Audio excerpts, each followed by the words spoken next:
이 시간 하나님께서 우리에게 주시는 말씀은 신약성경 누가복음 5장 1절에서 11절까지의 말씀입니다.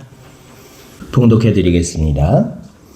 무리가 몰려와서 하나님의 말씀을 들을새 예수는 게네사렛 호숫가에 서서 호숫가에 배 두 척이 있는 것을 보시니 어부들은 배에서 나와서 그물을 씻는지라.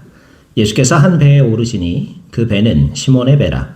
육지에서 조금 떼기를 청하시고 앉으사 배에서 무리를 가르치시더니 말씀을 마치시고 시몬에게 이르시되 깊은 데로 가서 그물을 내려 고기를 잡으라.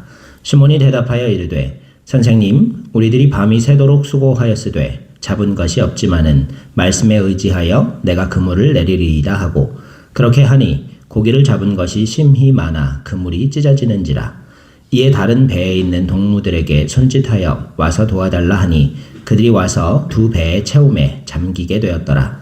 시몬 베드로가 이를 보고 예수의 무릎 아래에 엎드려 이르되 주여 나를 떠나소서 나는 죄인이로소이다 하니 이는 자기 및 자기와 함께 있는 모든 사람이 고기 잡힌 것으로 말미암아 놀라고 세베대의 아들로서 시몬의 동업자인 야고보와 요한도 놀랐음이라. 예수께서 시몬에게 이르시되 무서워하지 말라. 이제 후로는 내가 사람을 취하리라 하시니 그들이 배들을 육지에 대고 모든 것을 버려두고 예수를 따르니라. 아멘. 할렐루야. 아멘. 지난주에 우리가 동상이몽이라는 제목으로 함께 말씀의 은혜를 나누었습니다. 한 노부부가 외동딸이 하나밖에 없는 외동딸이 대학 졸업 후 취업을 앞두고 있고 또 결혼할 남자친구가 있었는데요. 그와 헤어지고 나서 이 남자친구가 앙심을 품었어요. 그래서 그 남자친구가 어느 날 갑자기 흉기로 이 딸을 살해하는 사건이 일어났습니다. 그 이후에 이 여자의 이 딸의 부모님 그 가운데 남편은 아내와 함께 교회에 다니기 시작했는데요. 이 사건을 알고 있던 기자가 교회에서 그 부부를 만나서 질문을 합니다. 남편에게 마음이 좀 어떠십니까? 용서가 되시나요? 하고 물었다는 거예요. 그러자 남편이 대답하기를 나는 용서 못해. 절대로 용서 못해. 라고 대답하자 옆에 있던 아내가 하나님이 용서하라고 하시잖아요. 그러자 남편이 말하기를 내가 왜 교회에 나가는 줄 알아? 난 하나님 몰라. 단지 딸 때문에 나가는 거야. 딸한테 미안해서 아빠가 교회 나가는 걸 딸이 좋아했으니까 딸 생각해서 나가는 거야. 그러니까 나한테 용서니 뭐니 그런 말은 꺼내지도 마 라고 대답을 하더라는 거예요. 자식을 잃은 부모의 마음, 부부가 모두 같으겠지만요. 이처럼 아내와 남편의 태도가 다르다는 것을 볼 수 있습니다. 지난주에도 우리가 동상이몽이라는 제목으로 함께 말씀의 은혜를 나누었지만요. 교회에 출석하는 다양한 이유와 목적이 있습니다. 성경에 등장하는 첫 번째 제사가 뭐였어요? 가인과 아벨의 제사였죠. 가인과 아벨이 똑같이 하나님 앞에 자기들의 소산으로 제사를 드렸는데 이 하나님께서 아벨의 제사는 받으셨지만 가인의 제사는 받지 않으셨다는 사실을 우리는 잘 알고 있습니다. 하나님 앞에 자기의 소산으로 같은 제사를 드렸다 하더라도 마음가짐이 더 중요하다는 사실을 우리는 볼 수 있습니다. 그렇다면 우리는 하나님 앞에서 하나님께 예배하는 그리스도인으로서 가져야 할 올바른 마음가짐은 어떤 것일까요? 또 우리가 평소에도 마음에 품고 살아야 하는 올바른 믿음이라는 것은 무엇일까? 오늘 말씀을 통하여 우리가 함께 은혜를 나누기를 원합니다. 먼저 오늘 본문은요, 네 부분으로 구성되어 있어요. 첫 번째, 도입 부분인데요. 예수님의 사역에 관한 일반적인 소개가 따르고 있습니다. 무리가 몰려왔고 하나님의 말씀을 예수 그리스도로부터 배웠다라는 것을 볼 수 있습니다. 또 두 번째로는 예수님과 베드로의 대화가 4절에서 7절까지 기록되어 있고요. 또 기적이 발생하는 사건이 기록되어 있습니다. 그 사건 이후에 세 번째 부분으로 예수님 앞에서 베드로의 자기 발견과 또 그 이유가 무엇인지에 대해 서술되어 있고요. 마지막 부분으로 예수님의 부르심과 거기에 따른 베드로의 반응에 대한 내용이 오늘 본문의 4가지 부분입니다.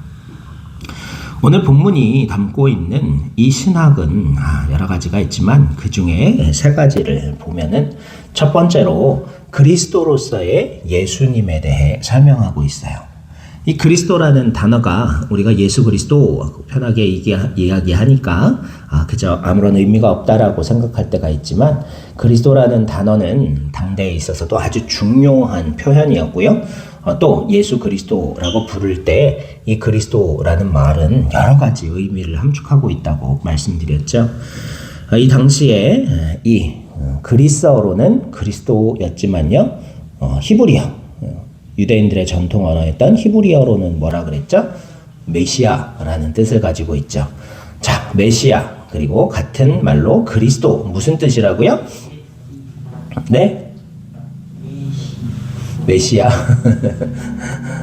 리오넬 메시를 얘기하는 게 아니죠. 메시아, 그리스도라는 단어의 뜻은요, 기름 부음을 받은 자라는 뜻이라고 말씀드렸죠. 그리고 또 이 이스라엘의 전통적으로 기름은 어떤 때에 부었다 그랬죠? 3가지. 세 가지 경우에 기름을 부어서 구별하였죠. 기름을 붓는다는 것도 여러 가지 의미가 있고 기름의 상징적 의미에 대해서도 우리가 말씀을 나눈 적이 있지만 다시 한번 간단하게 요약하면 왕을 뽑을 때 왕으로 구별한다라는 의미로 기름을 부었고요. 또 하나는 어때요? 선지자. 하나님의 선지자를 구별할 때도 기름을 부어서 선지자로 구별을 했고 마지막으로 어떻게? 대제사장을 선출할 때, 선택할 때 기름을 부어서 거룩하다라고 구별지었어요. 예수님을 그리스도라고 부르는 이 단어에는 어떤 의미, 예수님의 삼중직, 3가지 직분에 대한 의미가 기록되어 있다는 거예요. 뭐라고요? 왕이신 예수님, 그 다음에 또 제사장이신, 대제사장이신, 우리의 죄를 사해 주실, 대속해 주실 대제사장으로서의 의미. 또 하나는 뭐라고요? 선지자, 하나님의 뜻을 우리에게 알게 해주시는 선지자로서의 의미가, 이렇게 3가지 의미가 그리스도라는 단어에 있다라 그랬죠. 이 그리스도로서의 예수님의 정체성에 대해서 오늘 본문은 우리에게 가르쳐주고 있습니다. 두 번째로 죄인을 수용하면서 변혁하시는 예수님의 거룩성이 담겨 있어요. 베드로는 예수님 앞에서 기적을 체험한 후에 예수님 앞에 바로 엎드려져서 뭐라고 얘기합니까? 주여 나를 떠나소서 나는 죄인으로서이다라고 고백하게 되죠. 죄인이라고 고백하는 이 베드로를 예수님께서는 제자로 부르시죠. 내가 앞으로는 사람을 취하리라. 사람을 낚는 어부가 될 것이다 라고 다른 복음서에는 기록되어 있죠. 그렇게 베드로를 제자로 부르십니다. 그를 수용하십니다.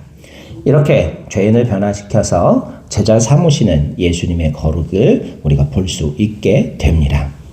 그러자 이 베드로는 예수님의 부르심에 즉시로 응답해서 어떻게 해요? 가지고 있던 모든 것들을 다 포기하고 예수님의 제자로서 예수님을 따라 나섰다는 것을 볼 수가 있습니다.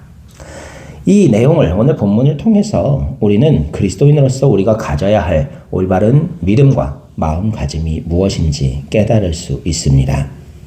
가장 먼저 예수님이 누구인지 올바로 깨달을 수 있어야 한다는 거예요.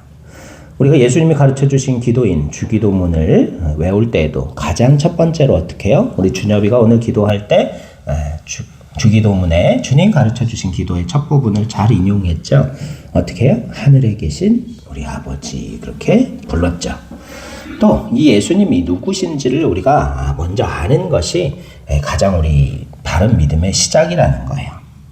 예수님께서도 십자가를 지시기 전에 제자들에게 핵심적인 질문을 몇 가지 하셨어요. 돌아가시기 전날, 십자가에서 죽으시기 전날에 예수님께서는 어때요? 제자들에게 사람들이 나를 누구라 하느냐라고 물어보죠. 제자들에게. 그러자 제자들이 더러는 선지자라고 더러는 세례 요한이 부활했다고 얘기하는 자들도 있습니다. 그러자 예수님께서 너희는 제자인, 지금 이 말씀을 예수님 곁에서 듣고 있는 이 제자들에게 너희는 나를 누구라고 하느냐라고 물어보시는 것을 알 수 있죠. 그때 눈치 빠른 제자 누구? 베드로가 저요. 그러면서 뭐라고 대답해요? 주는 그리스도시요 살아계신 하나님의 아들이시니이다 라고 만점짜리 대답을 하죠.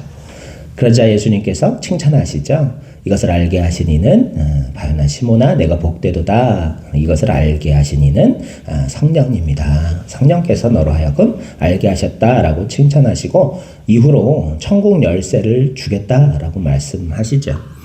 그래서 좋았던 베드로가 예수님이 이후에 있을 일, 내가 십자가에 잡혀서 십자가에서 못 박혀 죽은 뒤 사흘 만에 다시 살아날 것이다라는 이 말씀을 전해주자 베드로가 뭐라 그래요? 주여 그리 마옵소서 라고 이야기하자 바로 천국 열쇠를 받았던 칭찬, 모든 제자들 앞에서 아주 꿈같은 칭찬을 들은 직후에 사탄아 내 뒤로 물러가라 하고 꾸짖음을 당했던 일을 우리는 기억하죠.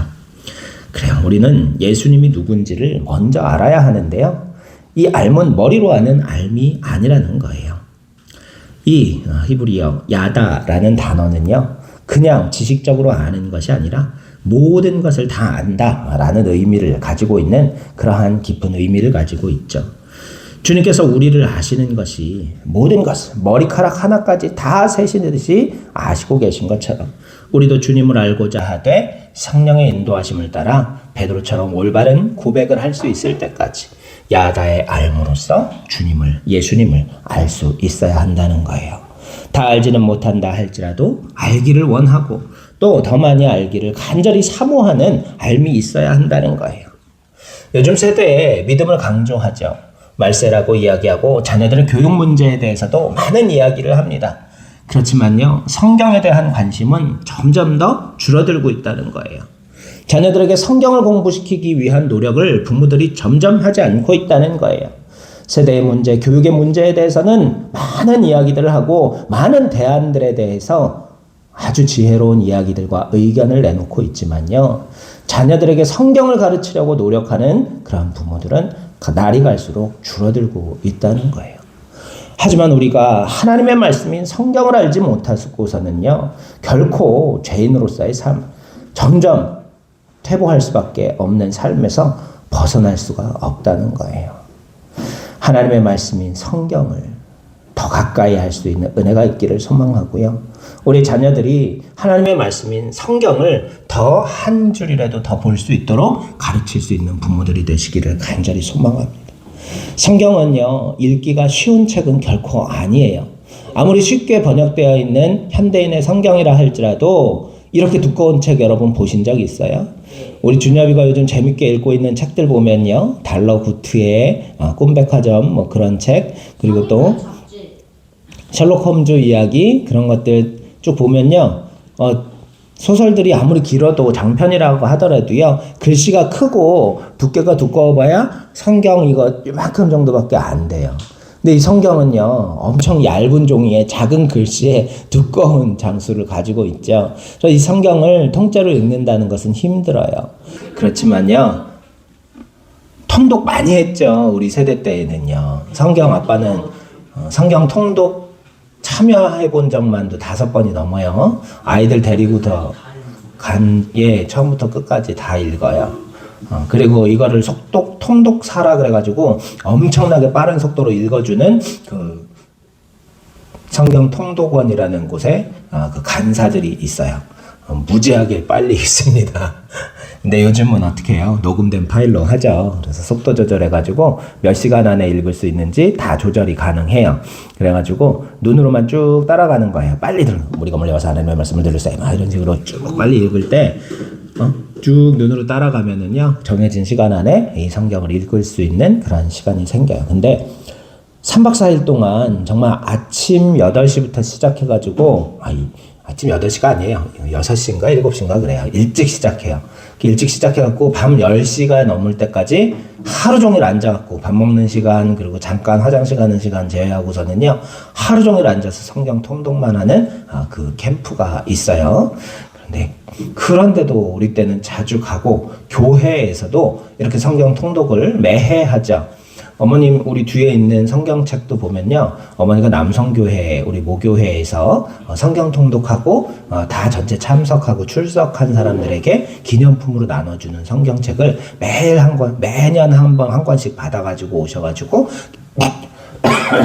집에 쌓아 놓으셨던 거예요. 근데 그 성경책들이 지금 여러 권 있지만요. 우리가 정말 성경을 읽기 위해서 우리뿐만 아니라 우리의 자녀들도 하나님의 말씀인 성경을 읽게 하기 위해 더 많은 노력을 할 수 있는 은혜가 있기를 간절히 소망합니다. 하나님께서는요, 우리의 전부를 원하세요. 우리의 일부를 원하지 않으신다는 거예요. 여러분, 선물을 드릴 때는요, 전심을 다해서 선물을 드려야 되는 거예요. 내가 받은 선물 그냥 툭 던져주고서 남한테 주고서 선물이다? 정성이 들어있지 않죠. 정말 진정한 선물은요, 저 사람이 무엇을 받으면 좋아할까 하루 종일 고민하고 또 쇼핑하는 내내 고민하고 이걸 받으면 좋아할까 저걸 받으면 좋아할까 이것이 필요할까 저것이 더 필요할까 그리고 내가 할 수 있는 것은 무엇일까 라고 고민해가지고 선택할 때 그게 참된 선물이 될 수 있는 건데요. 하나님께서는요, 우리가 일부만을 드리기를 원하지 않으세요. 우리의 전부를 하나님은 원하신다는 거예요. 그래서 요한계시록 3장 14절 말씀도 보면요, 라오디게아 교회에게 차든지 뜨겁든지 하라는 말씀을 하시죠. 차지도 뜨겁지도 아니하면 하면은 어떻게 해요? 입에서 뱉어 버리겠다라고 말씀하시는 것을 볼 수 있습니다. 그러나 우리는요, 하나님이 우리의 전부를 원하신다고 해서 우리가 가진 모든 것을 다 빼앗으시기 원하시는 주님이 아니시라는 것을 깨달을 필요가 있다는 거예요. 하나님은 우리의 모든 것을 빼앗아 취하시려는 것이 아니라 더 풍성히 주시기 위하여 우리의 전부를 하나님께 맡겨드리기를 원하신다는 거예요. 요한복음 10장 7절 말씀도 보면 내가 온 것은요, 양으로 생명을 얻게 하고 더 풍성히 얻게 하려는 것이라고 예수님께서 말씀하신 것 같이 우리의 전부를 드릴 때 비로소 우리는 예수님이 어떤 분이신지 온전히 깨닫게 되고 그 주님의 은혜로 말미암아 나의 주 하나님의 아들 그리스도 그 복을 누릴 수 있게 된다는 거예요. 우리 전부를 주님께 드림으로 말미암아 주님이 누구신지 온전히 깨닫고 그 은혜를 충만히 누리는 저와 여러분 모두가 되시기를 간절히 소망합니다. 두 번째로 예수님을 알게 되면 내가 누구인지 비로소 알게 된다는 거예요. 자기 자신이 누구인지 알고 살아가는 사람이 세상에 몇 명이나 될까요? 특히 내가 죄인이라는 사실을 알고 살아가는 사람이 몇 명이나 될까요? 우리는요, 하나님의 말씀이 은혜가 없이는 예수님과의 참된 만남이 없이는 자기 스스로 죄인이라는 사실을 결코 깨달을 수 없어요. 우리 주변에 가장 착해 보이는 사람이 누가 있어요? 가장 착해 보이는 사람. 목사님은 아니라고 생각하는 거 알고 있고요. 우리 입장에서 보면은 우리 선희 처제가 참 그 중에 사람들 가운데 착한 것 같아. 물론 남편에겐 좀 안 착할 수도 있지만 아들 딸에게 조금 안 착할 수도 있지만 형부인 나한테는 참 착해요. 언니인 그쵸? 동생으로서도 참 착하죠. 우리 선희 처제 참 착하죠. 근데 그렇지만 아쉽지만 우리 모두는 하나님 앞에서 죄인일 수밖에 없다는 거예요. 우리 주변에 우리가 알고 있는 가장 악한 사람 누가 있을까요? 그 사람 머릿속으로 한번 떠올려 보면서 그 사람 스스로 자기를 죄인이라고 생각할까요? 아니죠. 그 사람 스스로는 어때요? 자기도 의롭게 자기도 올바른 일을 하기 위해서 내가 뭐 나조차고 이러는 줄 알아 그러면서 다 하는 말들이 있어요. 죄인들도요. 마찬가지예요. 주님의 말씀이 없이는 우리는 예수님과의 참된 만남이 없이 자기가 죄인이라는 사실을 깨달을 수 있는 사람이 없어요. 오늘 본문의 베드로는요, 비로소 하나님의 아들이신 전능하신 예수님을 참으로 만났다는 거예요. 처음에 그냥 이렇게 피상적으로 만났을 때는요, 그냥 배나 태워드리고 그랬죠. 그렇지만 그물을 내려라. 아니 내가 평생 고기잡이만 했는데 밤새도록 그물질을 해도 한 마리도 못 잡았는데 저 젊은 목수가 뭘 알겠어. 그렇지만 어때요?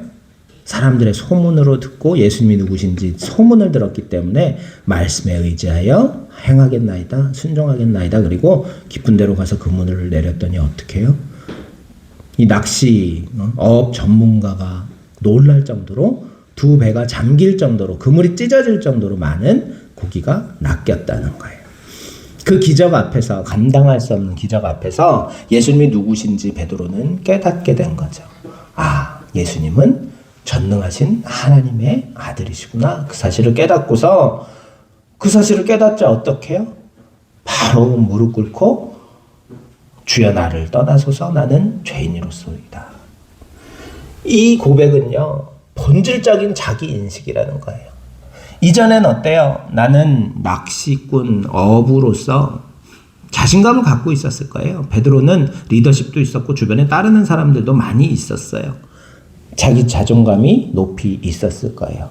그러나 참으로 예수님을 만나고 그분의 기적을 통하여 그분이 누구신지를 깨닫게 되었을 때 본질적인 자기 인식, 거룩하신 하나님 앞에서 나는 죄인일 수도 밖에 없구나 라는 사실을 깨닫고 그 주님 앞에 철저히 무릎 꿇게 되고 주여 나를 떠나소서 나는 구원받을 자격도 없는 죄인입니다 라고 고백을 했다는 거예요. 우리가 흔히 착각하는 게 있어요. 예수님께 죄사함을 받았으니까 이제 나는 죄가 없는 의인이 된 것이다 라고 착각하고 살아가는 사람들이 많이 있다는 거예요. 그러나 이것은 잘못된 생각이에요. 나는 죄인이지만 하나님께서 나의 죄를 용서해 주셨구나. 나는 의인이 아니지만 하나님께서 이제 너를 의롭다 인정해 주겠다라고 말씀하신 거라는 거예요. 그런데 우리가 죄사함을 받았다고 이제 나 스스로 의인이라고 착각하고 생각하게 된다면 자기 의에 사로잡혀서 죄를 저지를 수밖에 없다는 거예요. 누가복음 18장 말씀에 보면 바리새인과 세리의 기도에 대한 이야기가 나오죠. 여기에 등장하는 바리새인처럼 교만의 죄, 나는 의롭다, 말씀대로 살기 때문에 나는 의롭다라는 잘못된 교만의 죄에 빠질 수밖에 없다는 거예요. 이 바리새인은 기도할 때 어떻게 기도했어요? 사람들을 바라보면 하나님 앞에 기도할 때 저는 저 사람들 같지 아니하고 일주일에 한 번, 3번씩 금식하고 하나님 앞에 헌금도 많이 합니다. 그렇게 고백을 하잖아요.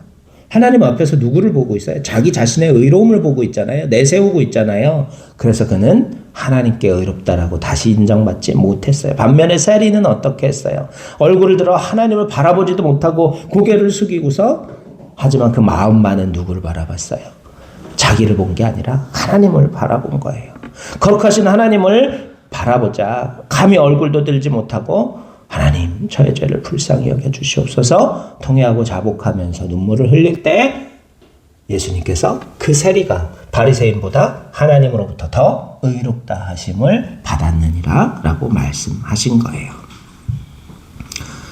하나님을 온전히 만날 수 있기를 소망합니다. 그래서 우리가 어떤 죄인인지를 바로 깨닫기를 간절히 소망합니다.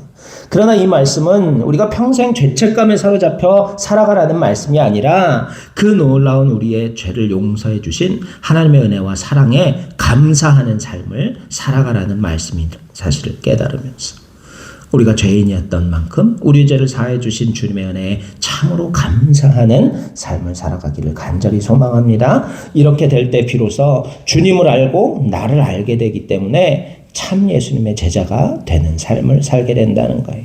예수님께서 베드로에게 뭐라고 하셨어요? 무서워하지 말라. 이제 후로는 내가 사람을 취하리라 말씀하시며 제자로 불러주시죠. 죄로 인한 두려움에 사로잡혀 살아갈 것이 아니라 용서를 선포하신 그 주님의 말씀을, 은혜를, 사랑을 바라보면서 주신 소명을 기쁨으로 감당하는 삶을 이제 새롭게 살라는 말씀이십니다. 제자는 사도, 곧 하나님으로부터 우리 세상 사람들에게 보냄을 받은 사람들이에요. 그러므로 베드로처럼 또 베드로 곁에 있었던 다른 제자들처럼 모든 것을 버려두고 예수님을 따름으로 말미암아 사람을 취하게 되는 소명을 감당하는 것, 그것이 주님을 알고 나를 알게 됨으로 말미암아 변화받은 우리의 삶이어야 할 줄로 믿습니다. 저와 여러분 모두 그저 예수님을 좋아하는 팬이 아니라 참 제자로서 진짜로 다른 사람들을 취할 수 있는 사람들 되시기를 간절히 소망합니다. 말씀을 정리합니다. 그리스도인의 거룩은 뭐예요? 레위기 11장 44절 말씀에서 볼 수 있듯이 내가 거룩하니 너희도 거룩하라 하신 이 말씀대로 하나님의 거룩을 닮아가는 것이 바로 그리스도인의 거룩함이며 또한 예수 그리스도의 제자된 삶인 줄로 믿습니다. 또한 이 삶은 죄에서 분리되어 머무는 삶이 아니라는 거예요. 죄에서 떠났다고 끝나는 게 아니라는 거예요. 죄에서 떠났으면 이제 죄악이 가득한 이 세상 속에서 선한 영향력을 끼치는 것이 참된 거룩함, 세상과 구별된 삶의 결론이고 목적이어야 한다는 사실을 깨닫기를 간절히 소망합니다.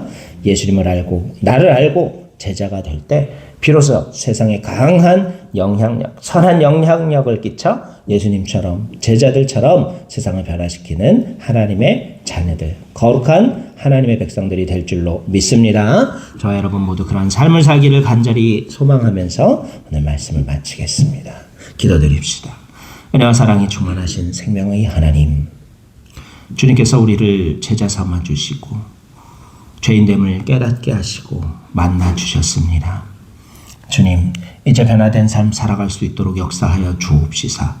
2025년에 진정으로 주님께서 원하시는 열매 맺는 참 제자로서의 삶 살아갈 수 있도록 다시 한번 우리의 삶에 예수님 만나 주시옵시고 우리 스스로 죄인임을 깨닫게 하시고 그로 말미암아 베드로처럼 다른 제자들처럼 변화받아 영향력을 끼치는 능력의 삶 살아갈 수 있도록 지켜주시옵소서.